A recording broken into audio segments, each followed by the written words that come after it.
Welcome to Tea Time with Chris, a podcast that celebrates faith, humor, and the power of storytelling. I'm Chris Tomlinson, your host, and I'm thrilled to invite you to join me for engaging conversations with people from all walks of life.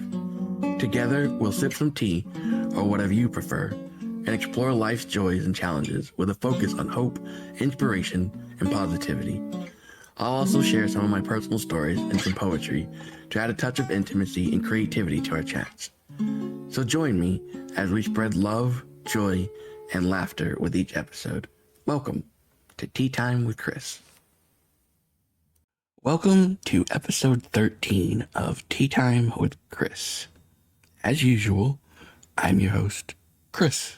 In this week's episode, I am going to talk about a few personal experiences of mine to hopefully leave you guys feeling encouraged and full of hope and inspired to keep going and not give up. We will dive into that after we get to the tea flavor of the week.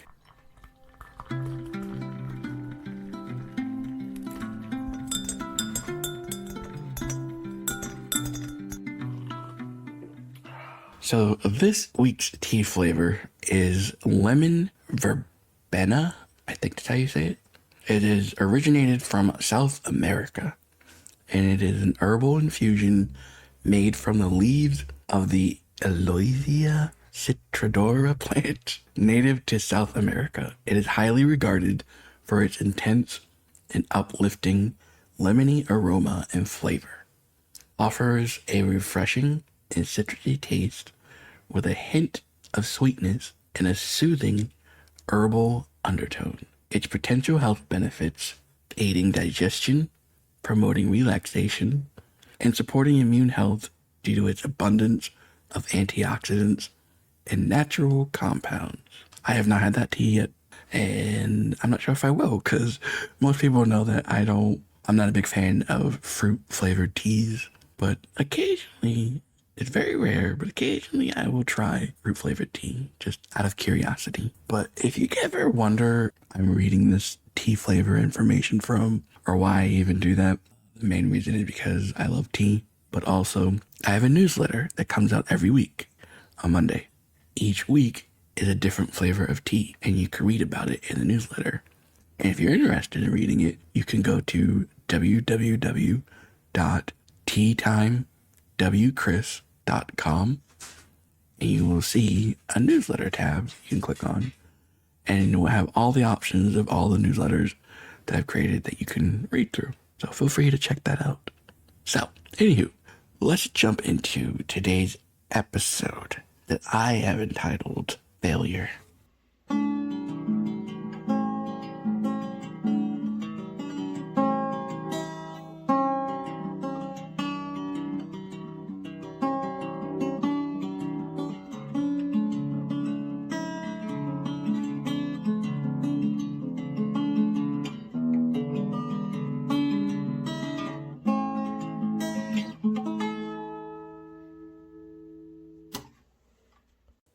So, as I said before, I wanted to take some time in this episode to talk about a topic that I'm sure we all can relate to, and that's failure. Now, I know that some people might hear the word failure and think really bad things, and you're right. But also, we need to start seeing sometimes failure is small steps towards something that's successful. I know for me growing up, I went through a lot of things, a lot of stuff, and most of it was pretty hard. But when you go through certain things and it's a bad time or a bad moment, your failures seem to stick out more to you, and you're more aware of them than you are of the success that you've managed to accomplish along the way. Now, success won't happen right away sometimes, and there's moments where it does, but the majority of the time, you're gonna fail along the way. I can think of many moments throughout my life where at the time, I felt like a total failure, and maybe they were failure moments, but now that I look back on them, I can look at them as steps towards success. Now, some of you, if not all of you, know my story of when I was burned. And after the incident, I had to relearn how to walk again. And it's very different than it was before because now I was having to deal with less skin, less padding on the bottom of my feet. I had to deal with bones that were fused. So my feet, when I walk, most people, your foot moves along with your steps, your ankle. With me, my ankles are fused, so my foot can't move at all. So I walk different than most people do. Then I know that it took me a lot of tries and a lot of failures to get to be able to walk again. Now, growing up, I remember having to wear special shoes. I had to wear special braces and do all kinds of different things in order for me to be able to walk. And I hated wearing braces so much because my skin is so thin. And as I was growing, sometimes the braces would get tighter around me because, I'm growing. And then that would cause it to rub against my skin and cause friction.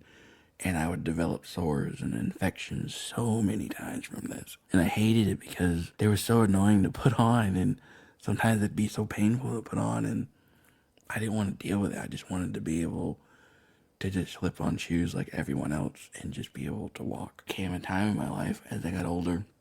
And yes, I probably could still wear braces and special shoes, but there came a point in my life as I grew up and gained the strength in my leg muscles, and gained the ability and the knowledge to understand how to walk with what I have.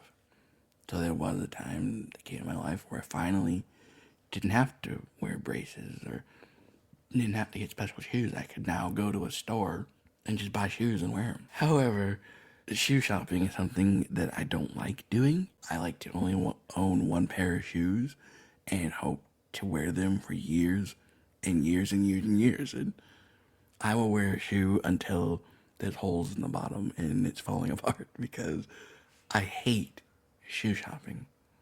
Now, the reason why is because my feet are different than most. My left foot doesn't really have any toes on it. The toes that are there are very small and can join together, and then maybe one tiny toe that's bigger than the other parts of it.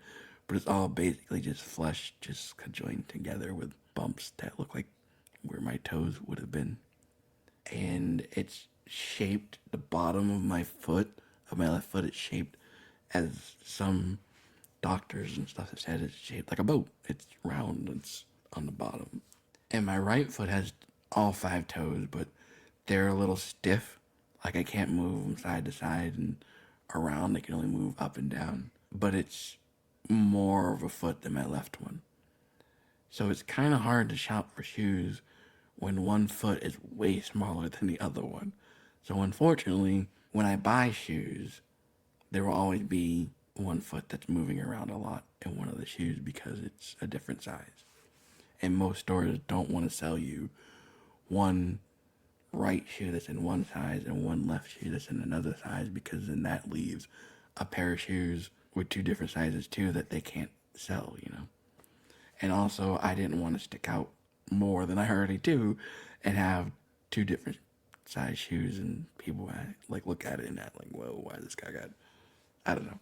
That's just my own personal struggle that I deal with. So I just deal with one shoe that's a lot bigger than the other one. It's just tied tighter, and sometimes if I have to, I'll put socks, like stuff socks in the upper part so it's filled so I can walk.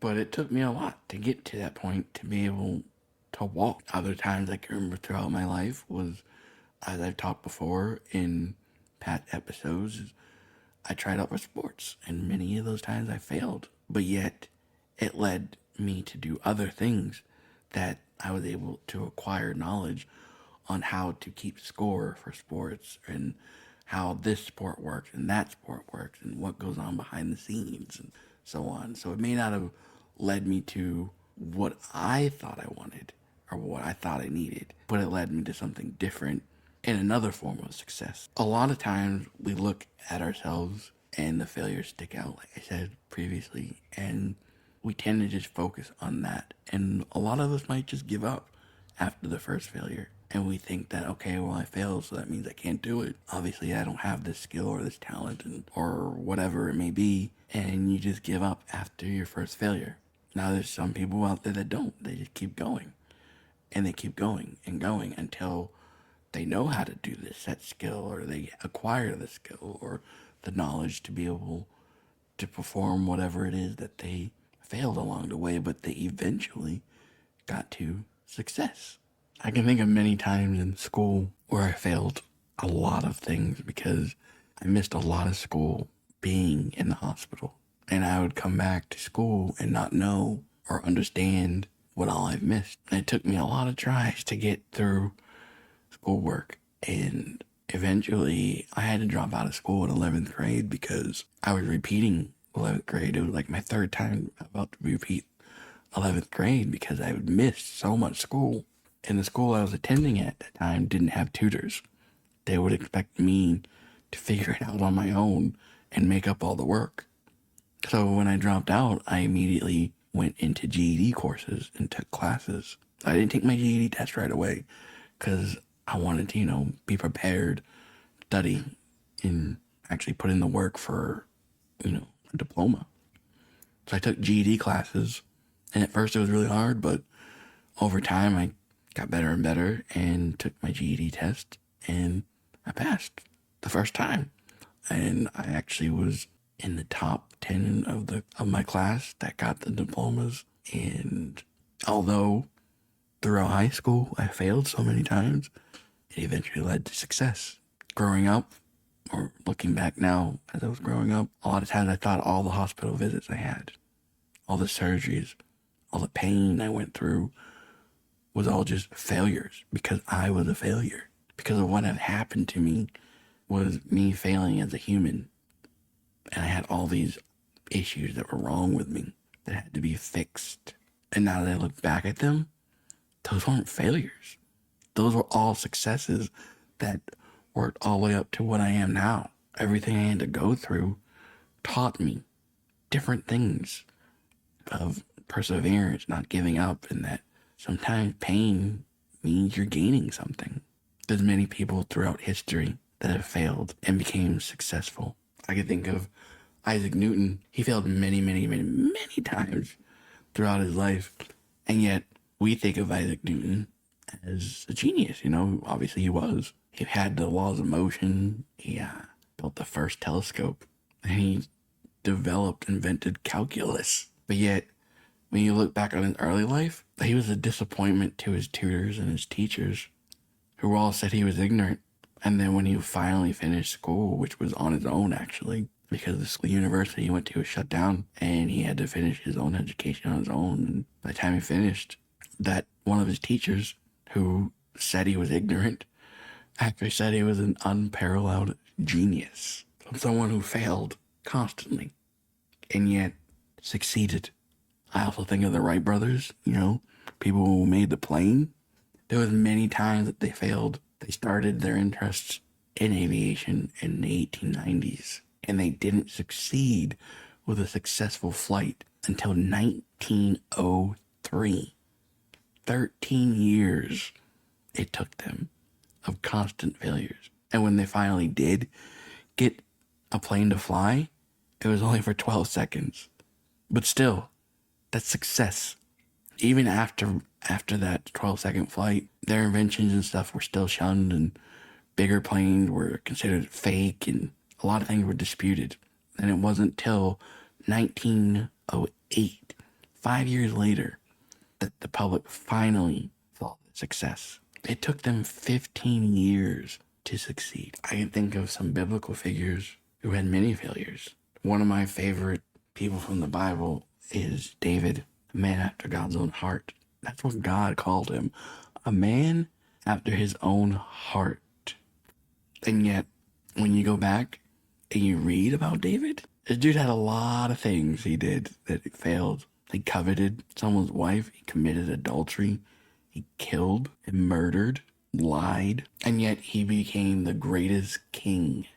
And a man after God's own heart. I also think of Paul. He used to be known as Saul, a great terror. He would totally just kill Christians and believers just like nothing. He made it his business to destroy the church. He'd go to door in Jerusalem looking for people who followed Jesus so he could throw them in prison. And after putting them in prison, he planned to hunt down Christians that they sent mail to or had anything to do with. And on his way, he encountered Christ. And the rest is history. We all know about Paul. I'm sure he regretted all his failures, but he became an amazing person. There's many people I can think of that have gone through many failures. I can think of I know this may be kind of random, but Colonel Sanders, the guy who made KFC, you know how many times this guy tried to make KFC? When Colonel Sanders was younger, in his 20s and his 30s, he had a string of failed jobs and unsuccessful business ventures. And he had a short-lived legal career, which ended swiftly after he got in a fight with his own client. He then had a job selling insurance, but he was also fired from that too. He had many, many different things that he went through and failed. He had a ferry boat company, and it failed because a bridge was built nearby, and his service was considered useless because now they could just cross a bridge instead of taking a ferry. They took charge of a oil gas station in Kentucky during the Great Depression and was forced to close it down. He opened a second service station that same year, which was where he started selling chicken to truck drivers for extra cash. However, he got in an argument with a competitor, and the competitor shot one of his workers and was sent to prison. Needless to say, that didn't work out good. At the age of 49, he bought a motel, but he had to sell it at the start of World War II. One of his cafes burned down. The place that it burned down, he rebuilt it into another restaurant, and there was a new highway bypass that was built, and that place failed too because nobody went to it because the highway bypassed it. And then finally, when he was in his 60s, he finally was able to get KFC up and going. And it wasn't till his age of 66. He had 600 locations, including overseas franchises. So you think about it, he was in his 60s, and he started trying new stuff in his 20s. 40 years of failures, finally had success. I know it's easy to look at failures and think, this is it. I can't do anymore. Or even look at a failure and beat yourself up for it because you think, I should have been able to do that. And one of the things we have to remember is sometimes success doesn't happen right away. It takes work, progress. And like I mentioned in some of my other podcast episodes, we need to start looking at the tiny steps that we've made towards success and acknowledge them and celebrate them. Similar as I said again before, similar to when a baby starts walking and they fail a lot. They fall, they might get mad, they might cry, but there's a lot of failures along the way. But eventually they start walking. Same thing with potty training. We need to start looking at failures as possibly being steps towards success. And it took me many years to look at my life and realize the success that I've had along the way. Because I used to beat myself up all the time. I labeled myself as a failure with everything. I was convinced that everything I touched just failed. And it takes time. I encourage you to just take a moment and think about your life. Whether you're going through a bad time now or not. Take some time to think about your life and acknowledge the failures, but acknowledge them in a different way. Acknowledge them as in steps towards success. Now I know there is a small percentage of failures that never become a success, and there's a small percentage of failures that never should become a success. Like someone failing to hurt somebody. That in itself is a success because they didn't hurt them. And hopefully they learn from that. And that can be a step towards success of learning not to hurt people or not to cause harm or something in that way. But most times, I would say, just look at your failures and look at the tiny steps of success along the way. Even if they may be failures, they can be lessons to be learned. And in that, they become something good. So there's two verses I can think of that correspond with this. And that's Romans 8:28. Then we know that for those who love God, all things work together for good, for those who are called according to his purpose. And in Genesis 50:20, you intended to harm me, but God intended it for good, to accomplish what is now being done, the saving of many lives. And those verses I can look at as you've had failures along the way. Some of those may have been attacked by the enemy, but in the end, God always uses it for good. and turns it around and intends good for you. So again, I hope this leaves you encouraged to not give up, keep fighting, to keep going, to keep pushing through. I know it's not easy. I know it can be really hard along the way and exhausting. It might even make you upset and angry, and that's okay. But like I said, take some time to acknowledge that some of your failures were steps towards success. God bless.